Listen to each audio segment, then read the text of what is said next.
I can't say that I actually chose to focus on free verse when I started writing for young people. I had written prose novels for adults, and then I was trying to write about Juan Francisco Manzano, the poet slave of Cuba. He's just an amazing man who wrote poetry while he was still a slave. And I struggled for many years trying to write about him in prose. And it just wasn't working.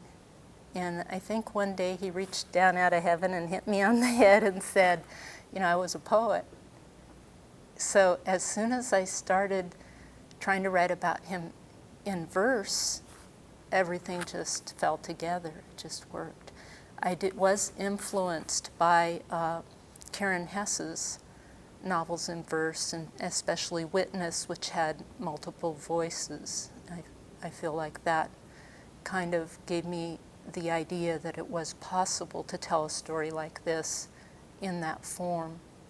One of the many things that I love about a free verse novel is that for me as a writer, that form forces me to choose what I want to say.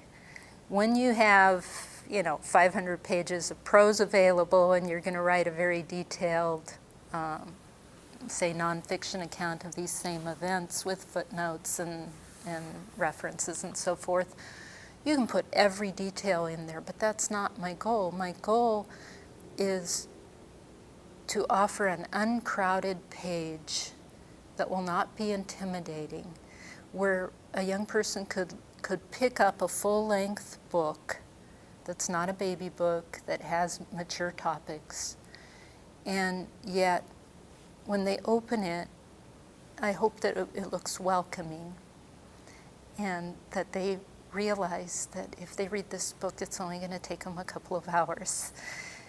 I hope that someone who doesn't ordinarily want to read might be willing to give it a try, because